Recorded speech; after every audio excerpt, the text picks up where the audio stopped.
ఓం గురుబ్రహ్మ గురుర్విష్ణు గురుర్దేవో మహేశ్వర గురు సాక్షాత్ పరబ్రహ్మ తస్మై శ్రీ గురవే నమః. ఓం కృష్ణం కమలపత్రాక్షం పుణ్యశ్రవణ కీర్తనం వాసుదేవం జగద్యోనిం నౌమి నారాయణం హరిం.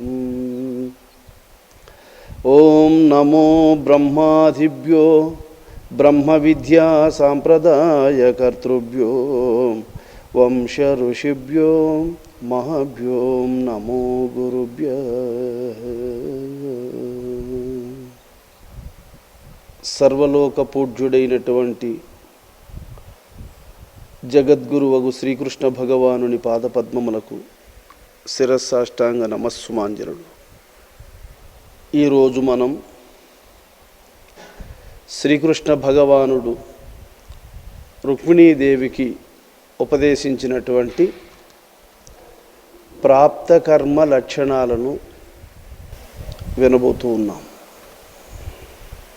దైవయోగంబు తెలియంగతరమేయే సర్వజీవుల నెల్ల తనకుదా సృష్టి చేయు పోషణము చేయు సర్వంబు పొలియజేయువు ఆతడే మూల కారణంబు అఖిలమునకు.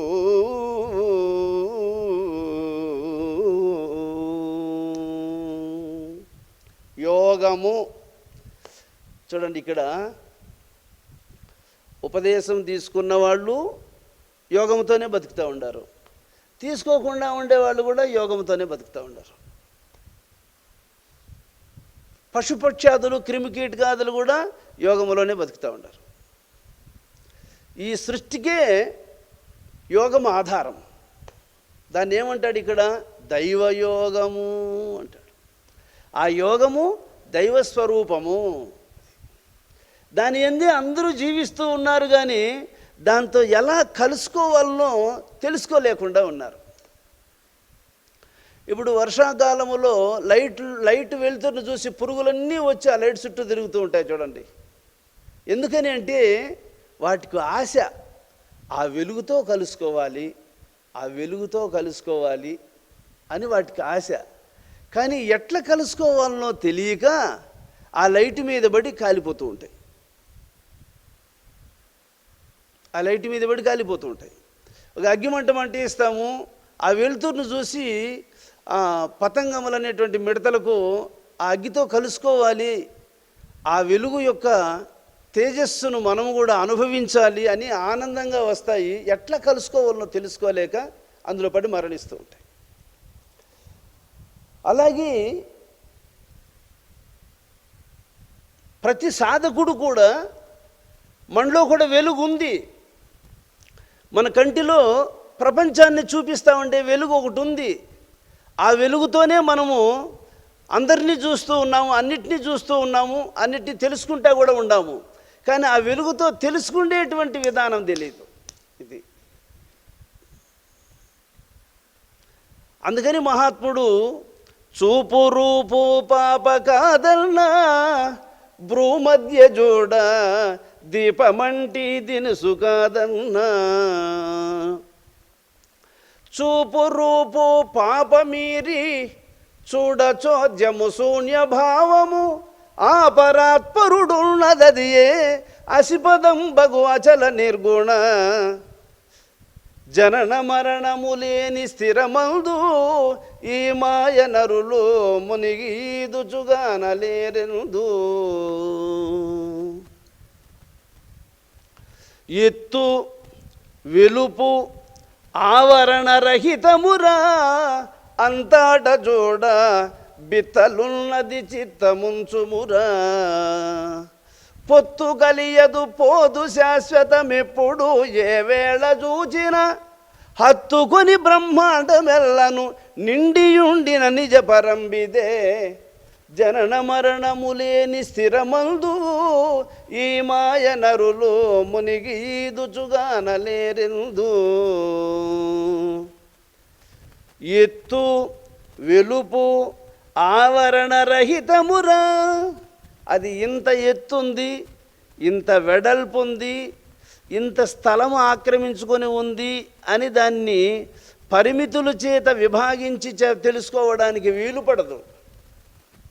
అంతట చూడ బిత్తలున్నది చిత్తముంచుమురా, మరుగు లేకుండా ఉంది, ఎట్ట ఎదుటే ఉంది. దాన్ని ఇక్కడ దైవయోగము అంటాడు. అది దైవయోగం. యోగం అనేది అందరిలో ఉంది, కానీ తెలుసుకునే దాంతో కలుసుకునే విధానము తెలుసుకోవడము లేదు. ఎప్పుడైతే దైవయోగమును తెలుసుకొని దానితో కలుసుకుంటాడో వానికి ప్రాప్త కర్మ లక్షణాలు వదిలేస్తాయి. ఇదండి రహస్యం. దైవయోగం ఇది అని నీకెవడు చెప్తాడు? స్కూల్లో అయ్యవారు చెప్తారా? స్నేహితులు చెప్తారా? బంధువులు చెప్తారా? తల్లిదండ్రులు చెప్తారా? గుళ్ళేకపోతే దేవుడు చెప్తాడా? దీన్ని చెప్పేవాడే గురువు. అందువల్ల అవతార పురుషులైనటువంటి మహాత్ములు, కేశవానంద యోగి చంద్రులు వంటి కారణజన్ములు ఈ లోకములో అవతరించి ఆ మహాత్ముని సేవించే అదృష్టం ఎవరికైతే ఉందో వాళ్ళు ఆయన ఆశ్రయించి తెలుసుకుంటూ ఉన్నారు. తక్కిన వాళ్ళు తెలుసుకోలేకపోతున్నారు. కాబట్టి ఆ దైవయోగమును ఎవరైతే తెలిసి కలుసుకుంటారో, ఆ యోగముతో ఎవరైతే తెలిసి కలుసుకుంటారో వాళ్ళను ప్రాప్త కర్మములు బాధించవు, వదిలేస్తాయి.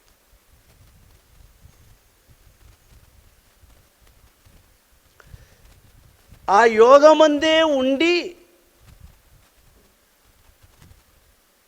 యొనరింపు కర్మంబు అట్టి సమత యోగమండ్రు బుధులు. ఇది భగవద్గీత. యోగమందేయుండి వనరింపు కర్మంబు అట్టి సమత యోగమండ్రు బుధులు. యోగాన్ని తెలుసుకో, యోగముతో మనసును కలుపుకో. ఈ ప్రాప్త కర్మలు ఉన్నాయి చూడండి, అంటే నిద్ర లేవగానే శరీర ధర్మాలు కొన్ని ఉంటాయి. దీనికి బ్రష్ చేయించడం కావచ్చు, స్నానం చేయించడం కావచ్చు, కాలకృత్యాలు తీర్చుకోవడం కావచ్చు, సమయానికి దీనికి ఆహారం పెట్టడం కావచ్చు, వస్త్రములు ధరింపజేయడం కావచ్చు, దీని పోషణకు సంబంధించిన కొన్ని కార్యక్రమాలు చేసుకోవడంలో కావచ్చు. ఇవన్నీ కూడా ఒక ఐరా నిమిత్త మాత్రంగా యోగాన్ని మరిచిపోకుండా ఏవి ఎదురవుతాయో వాటిని అనుసరిస్తూరా.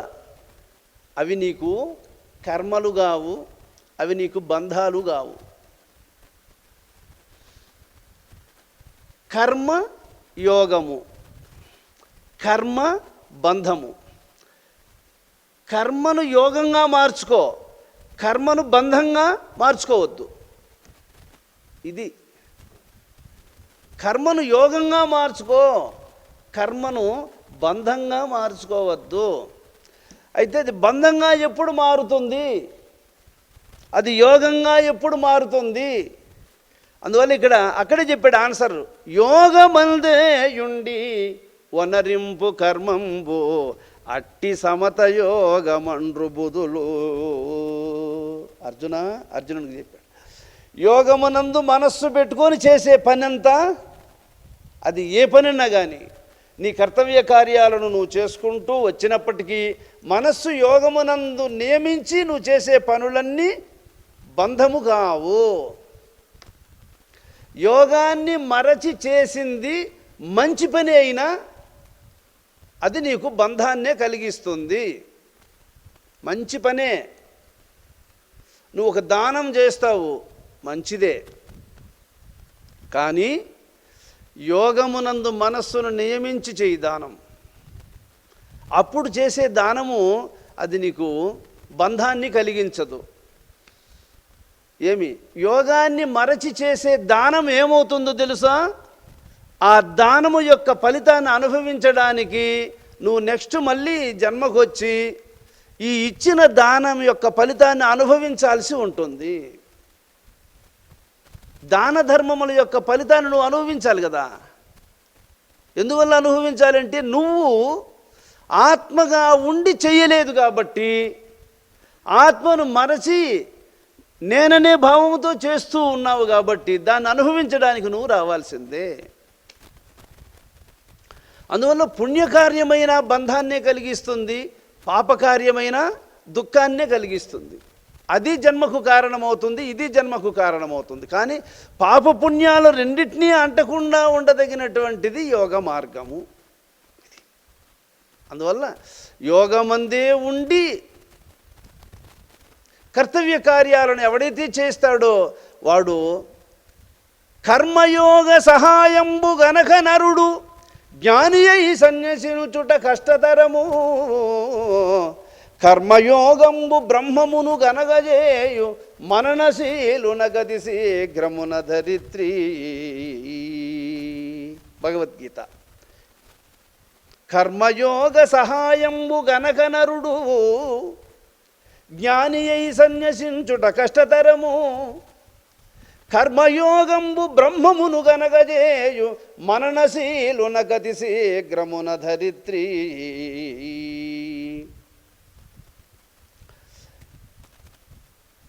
నిద్ర లేచినది మొదలు తిరిగి నిద్రించేంత వరకు నువ్వు ఏ ఏ కార్యాలు నువ్వు తప్పనిసరిగా కుటుంబ సౌకర్యార్థం చేయవలసి ఉంటుందో వాటన్నిటినీ శ్రద్ధతో చెయ్యి. కానీ లోపల మనస్సులో భగవంతుణ్ణి స్మరణ చేస్తూ చెయ్యి. దీన్ని ఏమంటారంటే మననశీలము.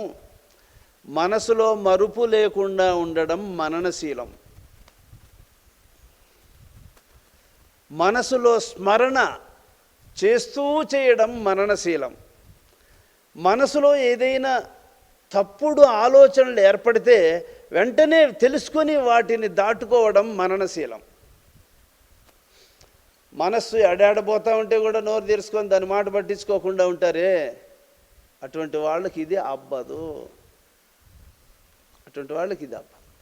అందువల్ల నువ్వు కర్మలు చేసే వచ్చావు.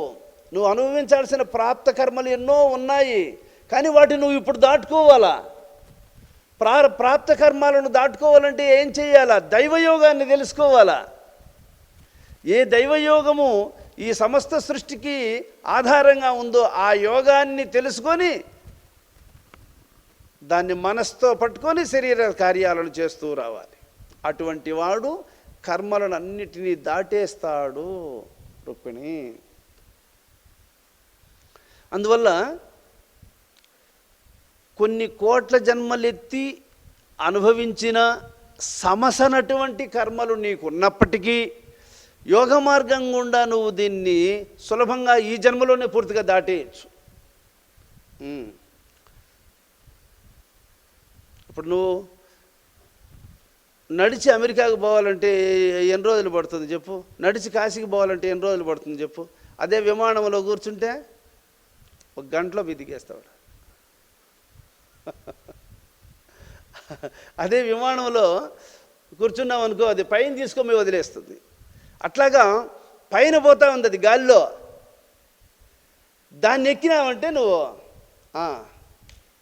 కోట్ల జన్మలు ఎత్తి అనుభవించాల్సినటువంటి కర్మలు కూడా 1 గంటలో దింపేస్తుంది ఆ పక్కన పోయేది. కాబట్టి గాలిలో పోయేది నేర్చుకో. గాలితో కలుసుకునేది నేర్చుకో. ఒరే అంత పెద్ద విమానాన్ని ఎత్తుకొని పోతా ఉంది అంటే నీ వెయిట్ ఎంత, నువ్వెంత, నీ ఎట్లా వాళ్ళని ఎంతమందిని ఎత్తుకొని పోతాను చూడు. అదే విమానంలో కూర్చొని చూడు. అంతెందుకు గాలి ఈ సృష్టిని అంతటినీ నడిపిస్తూ ఉండేది గాలే. ఆ గాలి ఏందది? ఆకాశం యొక్క అంశము. ఆకాశం ఏందది? ఆత్మ యొక్క అంశం. ఇప్పుడు చూడండి, గాలి కనపడుతుందని అయినా కనపడదు. ఇప్పుడు అందుకే భూమి స్థూల రూపమైనది. భూమి స్థూలము. నీరు భూమి కంటే సూక్ష్మం. నీటి కంటే అగ్ని సూక్ష్మం. అగ్ని కంటే గాలి సూక్ష్మం, గాలి కంటే ఆకాశం సూక్ష్మం, ఆకాశం కంటే ఆత్మ సూక్ష్మం.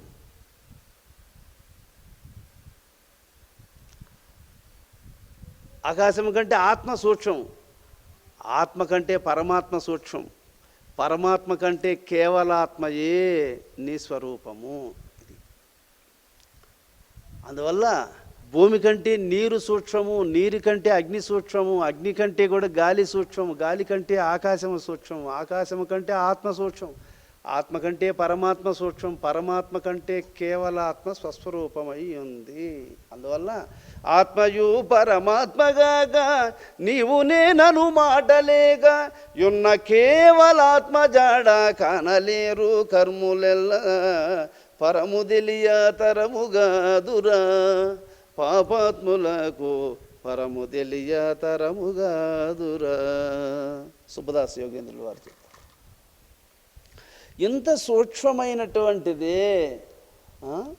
మనము గాలిని తెలుసుకొని గాలితో కలుసుకొని గాలిని పట్టుకునేదే నీకు చేత కాకపోతే గాలి కంటే సూక్ష్మమైనటువంటి ఆకాశాన్ని ఎట్ట తెలుసుకుంటావు? దానికంటే సూక్ష్మమైన ఆత్మని ఎప్పుడు తెలుసుకుంటావు? దానికంటే సూక్ష్మమైనటువంటి పరమాత్మని ఎప్పుడు తెలుసుకుంటావు?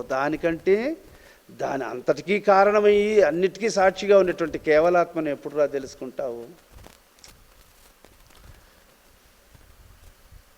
కాబట్టి దైవయోగంబు తెలియంగ తరమే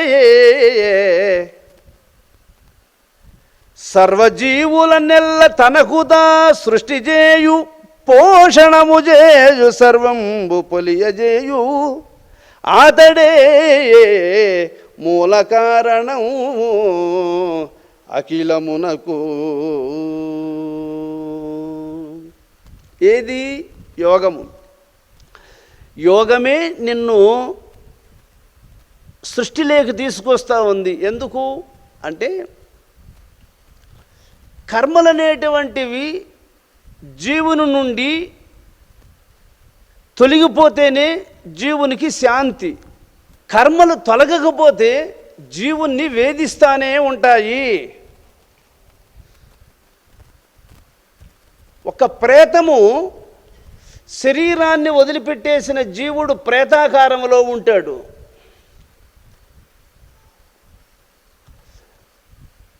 మా గురుదేవుల వారి సన్నిధిలో ఒకసారి ఒక ఆవిడకు ప్రేతం ఆవహిస్తే స్వామిగారు ఒక ప్రశ్నను అడిగాడు ఆమెను. అమ్మా, నీకు ఇప్పుడు శరీరం లేదు కదా, శరీరం లేని దానివల్ల నీకు ఆకలితో బాధ లేదు, వస్త్రాలు కావాలని, ఇల్లు కావాలని, ఏమి వాన వస్తూ ఉంది తడిసిపోతామే, ఇట్లా వాటితో నీకు బాధ లేదు, మంచిదే కదా. మరి అట్లా ఉండకుండా నువ్వు వేరే వాళ్ళ శరీరం లేకొచ్చి ఎందుకు వాళ్ళను ఏడిపిస్తూ ఉన్నావు అని అడిగినాడు స్వామి. నీకు శరీరం లేదు, ఏం బాధ లేదు, ఆకలితో బాధలే, స్నానం చేసుకోవాలని బాధలే, గుడ్డలు మార్చుకోవాలని బాధలే, ఇల్లు కట్టుకోవాలని బాధలే, వాన వస్తుంది తడిసిపోతామని బాధలే, ఇవన్నీ నీకు శ్రమలు లేదు కదా. కానీ నువ్వెందుకు ఇంకొకరి శరీరం లేకపోయి వాళ్ళని ఉడకాడిచ్చేది ఎందుకు? నీకు దానివల్ల ఏమి తృప్తి అని వస్తున్నావు, ఇంకొకరి శరీరంలోకి ఎందుకు ప్రవేశిస్తున్నావు అని స్వామి అడిగినాడు. అడిగితే అది చెప్పింది, నేనున్న సమక్షంలో, స్వామి మీకు అన్నీ తెలుసు స్వామి, మళ్ళా నన్ను అడుగుతున్నావు, అయినా నేను చెప్తా చూడు అని. మీరు అనుకుంటారు స్వామి మాకేం బాధ లేదని, మా బాధ ఆ దేవునికి ఎరుక, మాకెరుక, మా బాధలు మాకే తెలుస్తాయి స్వామి, మీకు తెలియదు అంటుంది. అది ఏమమ్మా మీ బాధ, అందరూ విన్నాయి చెప్పమ్మా అని అంటే, ఆకలి బాధ తగ్గదు స్వామి, కడుపులో మంట మంట మంట, ఆకలి. కడుపు ఉంటే శరీరం ఉంటే తినేస్తే ఆకలి చల్లారిపోతుంది. శరీరం లేదు కాబట్టి ఆకలి బాధ తీరదు, తీర్చుకునే అవకాశం లేదు. అందువల్ల మేము ఇంకొక శరీరం లేకపోయి ఏదన్నా తినాలా, ఆ శరీరంలో అన్నా కొంచెంసేపట తలదాచుకోవాలనుకుంటాం స్వామి. మేము చలి, రెయ్యంతా చలి, కప్పుకునేదానికి శరీరం ఉంటే ఏదైనా ఒకటి కప్పుకోవచ్చు, ఆ చలి బాధ నుంచి బయటపడవచ్చు. పగులంతా ఎండ, ఏమి శరీరం ఉంటే నీడకు పోవచ్చు, చాటుకు పోవచ్చు. శరీరం లేదు, యాడున్నా ఎండ బాధే, యాడున్నా చలి బాధే, యాడున్నా ఆకలి బాధే. ఆవురా అని ఆ చెట్లంటి గుట్లంటి తిరిగి సస్తున్నాం స్వామి, మా బాధను ఎవరికి చెప్పుకునేది అని అంటుంది అది. నేను ఎప్పుడూ 30 సంవత్సరాలకు ముందు విన్న మాట ఇప్పుడు గుర్తొచ్చింది చూడండి సమయానికి అది.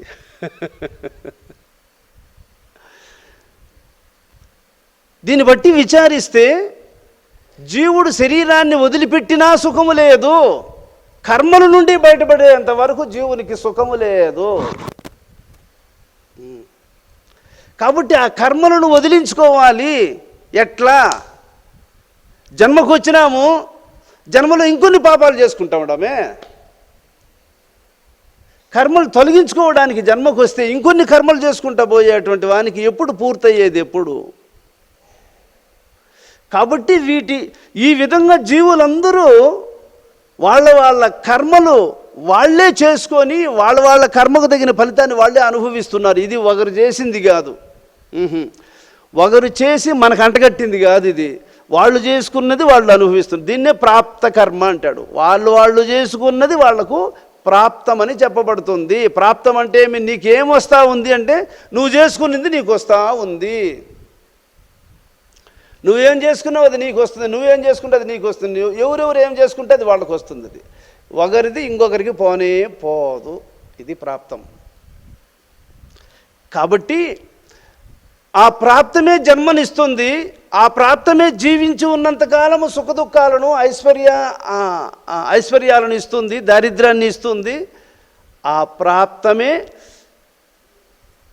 బాల్యంలో ఏమి ఇవ్వాలా, యవ్వనంలో ఏమి ఇవ్వాలా, కౌమారంలో ఏమి ఇవ్వాలా, బిడ్డల్ని ఎవరిని ఇవ్వాలా, భార్యగా ఎవరిని ఇవ్వాలా, తల్లిదండ్రులని ఎవరిని ఇవ్వాలా, ఏ ప్రదేశంలో ఇవ్వాలా, ఏ ఇంట్లో జీవించాలా, ఎంతకాలం జీవించాలా, ఎంతకాలం ఆరోగ్యంగా ఉండాలా, ఎప్పుడు రోగంతో బాధపడాలా, ఎన్ని హాస్పిటల్ తిరగాల, ఎంత డబ్బులు ఖర్చు కావాలా, ఎవరెవరి దగ్గర అప్పులు తెచ్చి హాస్పిటల్కి పెట్టాలా, ఈ అప్పులు తీరకనే ముగిసిపోతే ఈయన అప్పులను తీర్చడానికి ఏ కొడుకు అది ప్రాప్తం ఉండదో వాడు దాన్ని కట్టాలి. అప్పులు తండ్రి చేసినటువంటి అప్పులన్నీ కొడుకులు తీర్చేటువంటి యొక్క ప్రాప్తం కూడా ఎవనుకుందో వాడు కట్టాలా.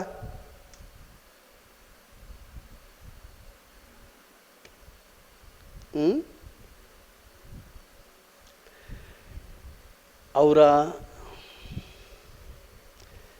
ఇది ప్రాప్తం, ఇది ప్రాప్త కర్మ. కాబట్టి మనం అనుభవిస్తూ ఉండేటివన్నీ ముందు చేసుకున్నవే, మనకు వస్తూ ఉండేటివన్నీ ముందు చేసుకున్నవే.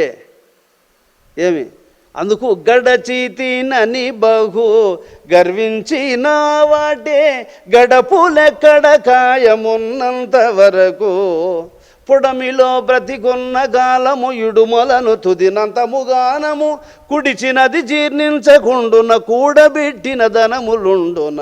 ఓ మాయ మనస నీ మనసు రామానుజుల మీదను చవేయికను. గడిచిన నాకు ఇంకేం బాధ లేదులే అని అనుకోవద్దు. జీవించి ఉన్నంత కాలము ప్రాప్త కర్మలు అనేటువంటివి ఉంటాయి. అవన్నీ రావాల్సిన టయానికి వస్తానే ఉంటాయి. అయిపోయినాయని ఎప్పుడు అనుకోవద్దు. అనుకున్న ఆగవవి. నేనే కర్తనంచు నిల్చును మనుజుండువు, నేనే కర్తనంచు నిల్చును మనుజుండువు, తానే కర్త అయిన దైవమేలా. అయిన పనులకెల్లా అయినను తాకర్త, కాని పనులకేల కర్తగాడో. ఇదంతా చేసింది నేనే దీని కర్తను అంటాడు ఒకడు. మరి అది కూడా చేయాలని అనుకుంటాం కదా, దాన్ని ఎందుకు చేయలేకపోయినావురా నువ్వు కర్తవై ఉంటానంటే, చేయాలని అనుకుంటేవి జరగల, ఏం చేద్దాం అంటాడు. అయిన వాటికి మాత్రం నేనే కర్తను అంటాడు, కాని వాటికి మాత్రము అనుకుంటేమి జరగల, మనం ఏం చేస్తాం, దేవుని మీద దోషేస్తాడు. భగవంతుడు సహాయం చేయలా, సహకరించలా, అది చేయలేకపోతేమి అంటాడు. కాబట్టి కర్త నువ్వు కాదు, ఇంకొకడు కాదు, అది నీకు ప్రాప్తం ఉండాలి. అంతే. నేనే కర్తనంచు నెంచును మనుజుండు, తానే కర్త అయిన దైవమేల. నేనే కర్తను అని అనుకుంటావు, కానీ నువ్వు కర్త అయ్యాడు కాబట్టి ఇంక దేవుడు ఎందుకు ఇంకా అవసరం లేదు, అన్నీ నువ్వే చేసుకోవచ్చు. కర్త నువ్వు అని ఎప్పుడు అనుకోవద్దు. దీనికి అంతటికీ కారణభూతుడు ఒకడు ఉన్నాడనేది గుర్తుంచుకో. ఈ నేనే కర్త అనుకునేవానికి ఇంకొక లక్షణం కూడా ఉంది. అయిన పనులకన్నిటికూ ఇది చేసింది నేనే, ఇది చేసింది నేనే, ఇది చేసింది నేనే, ఇవన్నీ చేసింది నేనే అని అంటాడు. కాని పనులు వాడే కొన్ని ప్రయత్నం చేస్తాడు, జరగవు. ఇంకొన్ని ప్రయత్నం చేస్తాడు, అవి జరగవు. ఇంకొన్ని ప్రయత్నం చేస్తాడు, అవి జరగవు. అరే ఇన్నిటికీ కర్త అయినావు నువ్వు, వీటికెందుకురా నువ్వు కర్త కాలేదు, వీటెందుకు చేయలేకపోయినావు అని అంటే, అది ప్రాప్తం లేదు, జరగలేదు లేరా, వాటి గురించి ఇంకెందుకు మాట్లాడతలే, పదం పారా అంటాడు. అయిన వాటికి మాత్రం పుతాలు ఎగరేస్తాడు, కాని వాటికి మాత్రం సప్పగా పోతూ ఉంటాడు. దీన్ని ఏమంటారు? ఇది అహంకారం. ఇది జీవునికి ఉన్నటువంటి మూర్ఖత్వం. తన ఇష్టము సమకూరిన తన ప్రజ్ఞయటంచు నరుడు తలచుచునుండు, తన తలపు నెగడకుండిన తన ప్రాప్తం బటంచు దైవము దూరు. తాను అనుకున్నవి పూర్తి చేశాడు అనుకో, అసలు ఎంత పట్టుదలతో చేశానో, ఎంత కష్టపడి చేశానో, ఎంత తెలివిగా చేశానో, వాటి యొక్క పొగడ్తలు చెప్పుకుంటూ ఉంటాడు వాటి గురించి. నేను ఇట్ట చేస్తే అట్ట చేస్తే ఇంత కష్టపడినా ఇవన్నీ చెప్తూ ఉంటాడు. కానీ కొన్ని ఎంత ప్రయత్నం చేసినా జరగవు. చూడండి, వాటి విషయంలో నీ ప్రజ్ఞ ఏమైందిరా అని అడిగితే చెయ్యాలని అనుకుంటాం, కానీ భగవంతుడు దయదలసలా ఏం చేస్తాం, పోనీలే దాని మాట ఎందుకు లేపదాంరా. అయిన పనులకు తానే కర్తనంటాడు, కాని వాటిని అన్నిటినీ భగవంతుని మీద దోషేస్తూ ఉంటాడు. ఇలాంటి మనస్తత్వం ఉన్నటువంటి జీవులందరూ ప్రాప్త కర్మలను అనుభవించాల్సిందే. ఎవరికేవేళ ఏమేమి ఎట్టులెట్టు జరుగవలే ఆ తెరగున జరుగుచుండ,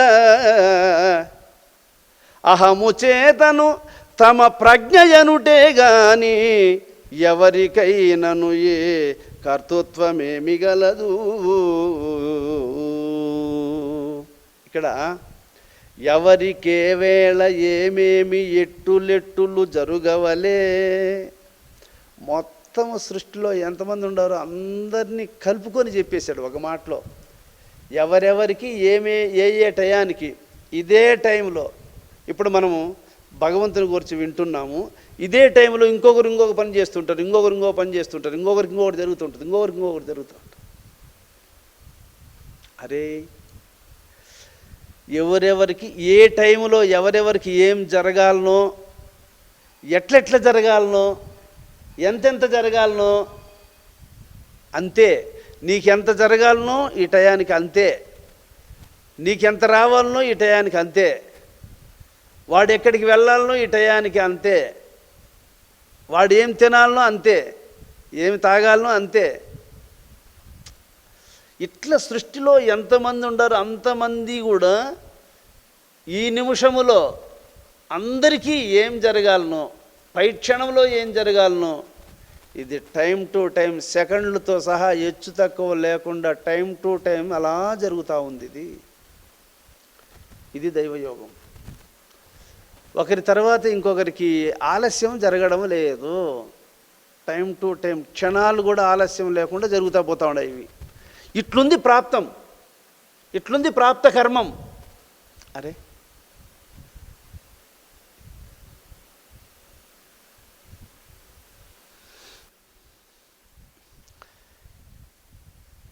ఇంకొక మాట చెప్తున్నాడు చూడు. సముదయ కాలమునందున సమయము నెడలేకయుండు స్వాతంత్ర్యంబుల్ తమకెట్లు మధ్య గల్గును భ్రమగుని మోన్నాళ్ళు మిట్టిపడు జీవులకు.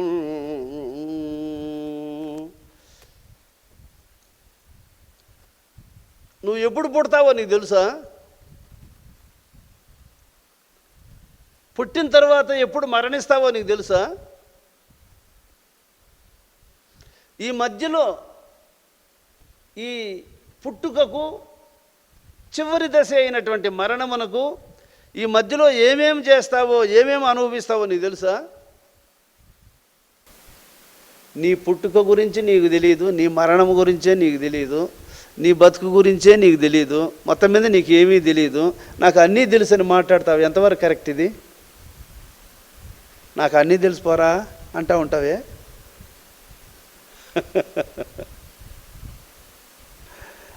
అన్నీ హొళ్ళక్కి, అన్నీ ఉత్త మాటలే.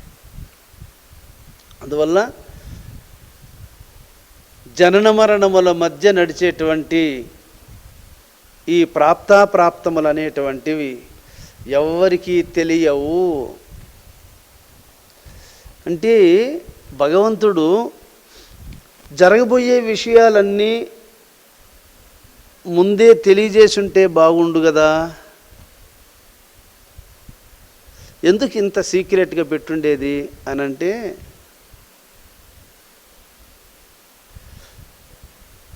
ఇప్పుడు రేపు నీకు ఒక పెద్ద ఆపద వస్తుంది,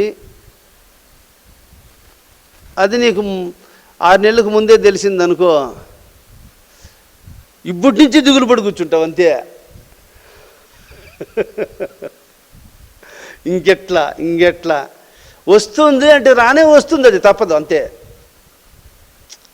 నువ్వు దిగులు పడినా వస్తుంది, దిగులు పడిపోయినా వస్తుంది. ముందుగా తెలిసిందనుకో నీకు, వాళ్ళ 6 నెలలకు పలానా కష్టం వస్తుంది తెలిసిపోయింది అనుకో, ఇప్పుడే నీకు ఇప్పటి నుంచి నువ్వు ఇది వస్తుంది ఇప్పటి నుంచి దిగులు పడి కూర్చుంటావు. ఏమి ఆ వచ్చేది ఎప్పుడో వస్తుంది, అంతవరకన్నా మనశ్శాంతిగా ఉంటావు కదా నీకు అది తెలియకుండా ఉంటే. నీకు తెలియకుండా ఉంటే అంతవరకన్నా మనశ్శాంతిగా ఉంటావు. అందుకని ఆయన ముందుగా తెలియాల్సిన పనిలే. నువ్వు పోతా ఉంటే నువ్వు ఏ ప్లేస్ లేకపోతే ఆ ప్రదేశాలు కనపడతా ఉంటాయి, ఇంకొంచెం ముందుకు పోతే ఆ ప్రదేశాలు కనపడతాయి, ఇంకొంచెం ముందుకు పోతే ఆ ప్రదేశాలు కనపడతాయి, ఇంకొంచెం ముందుకు పోతే ఆ ప్రదేశాలు కనపడతా ఉంటాయి. అంతే జీవితం, అట్ట జరిగేది కరెక్ట్.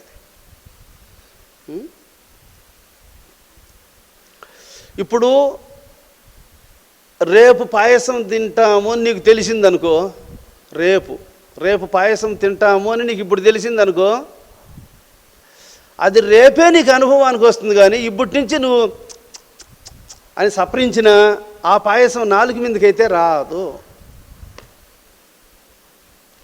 రేపు తింటాం పాయసం అని అనుకున్న ఆ టయానికి అది వస్తుంది, అప్పుడే నువ్వు సపరిస్తావు, అప్పుడే నీకు అది తీపి తెలుస్తుంది. కానీ ముందు తెలిసినా నీకు అది అనుభవానికి రాదు. పోనీ నిన్న తినేసిన పాయసమైనా ఇప్పుడు దాన్ని తలుసుకుంటే మళ్ళీ 4 మీదకి వస్తుంది అంటే మళ్ళా రాదు. అందువల్ల ముందుగా రాదు, గడిచిపోయింది మళ్ళీ తిరుక్కొని రాదు. దాని గురించి ఆలోచన చేయాల్సిన పనిలే, దీని గురించి ఆలోచన చేయాల్సిన పనిలే. ఏమి దాని టయానికి అది వచ్చింది, దీని టయానికి ఇది పోయింది. ఏమి నీ టయానికి నువ్వు ఏ విధంగా సమయాన్ని వినియోగించుకోవాలనో దాన్ని నువ్వు కాపాడుకొని పోతూ ఉండాలి అంతే. అందుకు మహాత్ములందరూ కూడా, అరే ఒకప్పుడు పిల్లవాళ్ళు అప్పుడు ఎట్టున్నావురా అని అనుకుంటే, అప్పుడు ఎట్లా ఉన్నావు, ఎగిరి దూకుతా ఉన్నావు, ఇప్పుడు దూకా కూర్చుంటే లేలేవే. లాంగ్ జంప్ చేస్తూ ఉంటివి, హై జంప్ చేస్తూ ఉంటివి, పరిగెత్తా ఉంటివి. తలుసుకోవాల్సింది అంతే, ఇంక రాదు. అది పోయిన కాలం పోయిందంతే.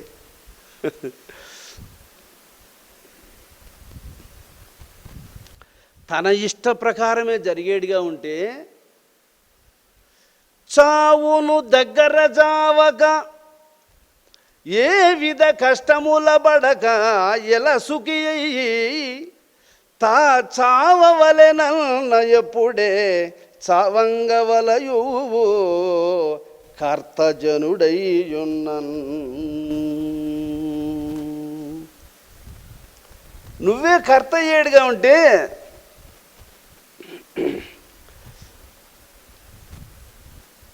ఎప్పుడు చావు వస్తుందో తెలుసుకొని ఇప్పుడు ఎందుకులే అనవసరంగా, ఇప్పుడే పోతే ఏం ప్రయోజనం, ఇంకా కొంతకాలం ఉంటే మంచిదని నువ్వు ఆయుష్ని పెంచుకోవచ్చు నీ చేతిలో ఉంటే.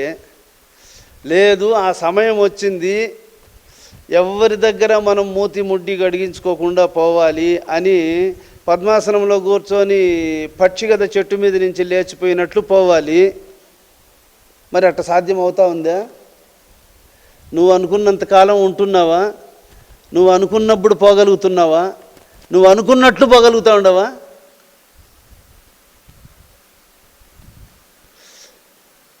రే, నన్నెవరు మీరు చూడాల్సిన పని లేదు, పోనరా.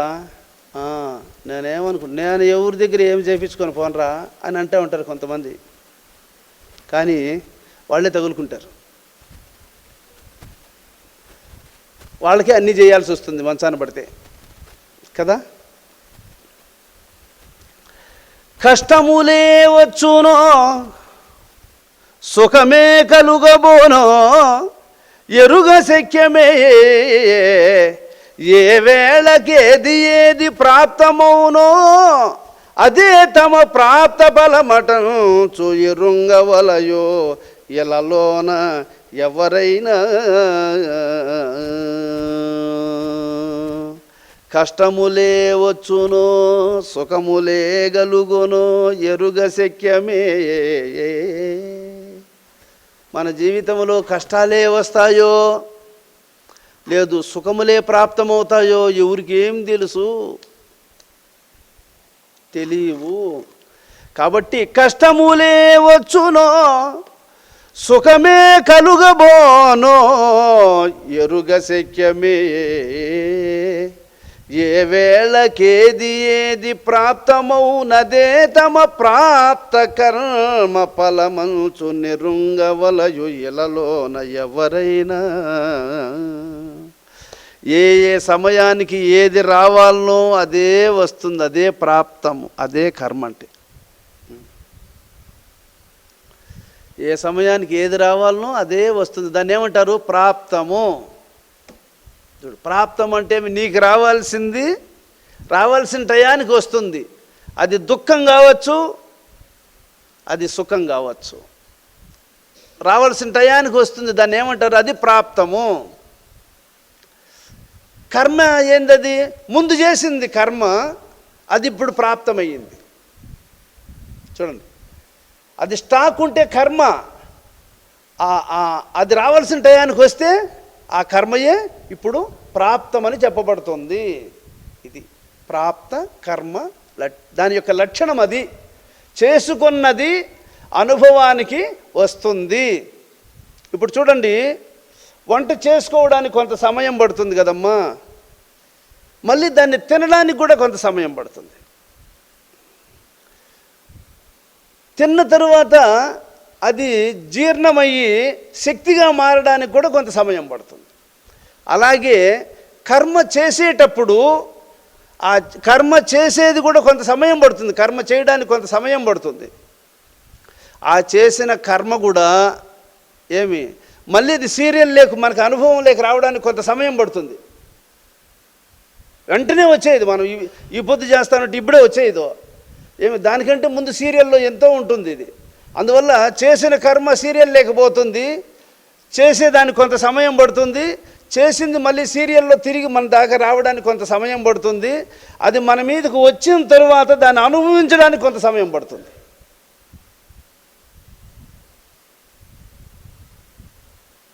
దీన్ని ప్రాప్తము అంటాడు, కర్మ ఫల ప్రాప్తం. కాబట్టి ఆ కర్మ అనేటువంటిది ఫలితము నీకు ప్రాప్తిస్తూ వస్తుంది. అందువల్ల ఇప్పుడు ఇది మన చేతిలో ఉందని చెప్పచ్చు. దీన్ని స్వామి వివేకానంద కూడా చెప్పాడు ఆ మాట. నీ కష్ట సుఖాలకు నువ్వే కారణం అని చెప్పేశాడు ఆయన మహానుభావుడు. నీ కష్ట సుఖాలకు నువ్వే కారణం. నువ్వు తప్పు చేశావు, దాని ప్రతిఫలం ఇప్పుడు అనుభవం లేకొచ్చింది. నువ్వు అప్పుడు మంచి చేసుకున్నావు, దాని ప్రతిఫలం ఇప్పుడు నీకు అనుభవం లేకొచ్చేసింది. అంతే. ఎవరేం చేసుకుంటారో అది అనుభవం లేకొస్తూ ఉంటుంది. కాబట్టి చేసేది మార్చుకో, వచ్చేది కూడా మార్పు అయి వచ్చేస్తుంది. అందువల్ల మనం ఏం చేయాలో తెలుసుకొని చేస్తూ పోవాలి. తెలుసుకొని పోతూ వస్తే రావలసినటువంటి అనుభవాలు కూడా వస్తూ ఉంటాయి. సరే, తెలుసో తెలియకో చేసేసాము, వాటి నుంచి బయటపడే మార్గం ఎట్లా అంటే అది యోగం. దీని విలువ తెలియక, దీని వివరం తెలియక ఎన్నో చేసేస్తాము. వాటి నుండి తొలగించుకునే దానికి మార్గం లేదా? అనుభవించాల్సిందేనా? అనుభవించాల్సిందే. అయితే అనుభవించాల్సిందే అనే రూల్స్ను పాటించాల్సి వచ్చినప్పుడు ఎంతకాలం అనుభవించాలి అంటే ఎన్ని కర్మలు ఉన్నాయో, ఏ కర్మ ఎంతకాలం అనుభవించాలనో అంతకాలం అనుభవించాల్సిందే. అయితే వీటి నుంచి బయటపడే మార్గం లేదా? ఉంది. ఏది ఆ మార్గము అంటే ఉపదేశం తీసుకొని గురువు చెప్పినటువంటి మంత్రాన్ని స్మరణ చెయ్యాలి. ఇది మార్గం. పద్మాసనములో కూర్చుండేదే కష్టమే. పద్మాసనములో కూర్చుండేదే కష్టము. ఏమి మరి ధ్యానం చేయాలంటే ఎట్లా సాధ్యమవుతుంది? ఇంత కష్టపడి పద్మాసనంలో కూర్చోవాలంటే మేము చేయలేము అని అంటావు కదా. ఏమి ఏదో కారణంగా 2 కాళ్ళు విరిగిపోతాయి అనుకోండి, ఒక యాక్సిడెంట్లో. ఏమి రాడ్లు వేసేస్తారు. ఆ 2 కాళ్ళు కదిలించకుండా ఉండడానికి అప్పుడప్పుడు లేచి ఆ కట్లు కట్టిండే చోట, ఆ బ్యాండేజ్ చేసిన చోట ఉలవులా అంటూ ఉంటుంది, పెరికేస్తాడని చెప్పి చేతులు ఇటు తీసి కట్టేసేస్తారు. చేతులు మంచానికి కాళ్ళు నట్టు పెట్టి కట్టేసేసి ఉంటారు. ఒకసారి హాస్పిటల్లో పోయి చూడండి, అట్లా కాళ్ళు నట్లాగి కట్టేసి ఉంటారు, చేతులు ఇట్టు కట్టేసేసి ఉంటారు. ఇప్పుడు ఈ బాధ ఎవరికి చెప్పుకుంటావు?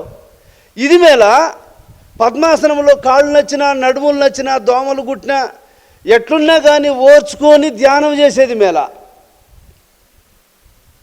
నేలకు తీసి మంచానికి కట్టేసేస్తారు 3 నెలలు 6 నెలలు అట్లే ఉండాల్సి వస్తుంది. అట్లుండేది మేళ. ఆసనములో కూర్చొని కొంత కష్టమైన ఓర్చుకొని ధ్యానం చేయడం మేళ. ఇది తక్కువ కష్టముతో పూర్తవుతుంది. అది ప్రాణాంతకమైనటువంటి బాధలు అనుభవించినా పూర్తి కాదు. ఎందువల్ల? అది కర్మానుభవమే కానీ అది యోగానుభవం కాదు. ఇది యోగానుభవము, కర్మఫలాలను పరిపూర్ణంగా తొలగించేటువంటి యొక్క అనుభూతిని అనుగ్రహించేటువంటి యొక్క మార్గం ఇది.